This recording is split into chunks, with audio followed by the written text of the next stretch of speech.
పులిచింతల ప్రాజెక్టులో కనీసం 4 టీఎంసీల నీళ్లు ఉంచి పంటల్ని కాపాడాలంటూ ఏపీ ప్రభుత్వానికి విజ్ఞప్తి చేశారు నల్గొండ ఎంపీ గుత్తా సుఖేందర్ రెడ్డి. ప్రాజెక్టు కోసం భూములిచ్చిన రైతుల పంటలు ఎండిపోతున్నా ఏపీ ప్రభుత్వం పట్టించుకోవడం లేదంటూ విమర్శించారు.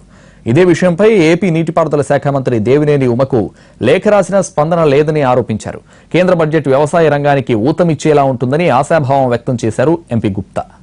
నుంచి 7 లిఫ్ట్ ఇరిగేషన్ స్కీములు ఉన్నాయి. వాటి కింద దాదాపు 30,000 ఎకరాలు మిర్చి, పత్తి వేసుకున్నటువంటి రైతాంగం చింతల్లో మొత్తం నీళ్లను తీసివేయడం వల్ల ఇబ్బందులు పడతా ఉన్నారు. దీన్ని మొదలే దృష్టిలో పెట్టుకునే డిసెంబర్, జనవరి మాసాల్లో 2 సార్లు ఆంధ్రప్రదేశ్ ఇరిగేషన్ మంత్రి ఉమామేశ్వరరావు గారికి లేఖలు అందించాను.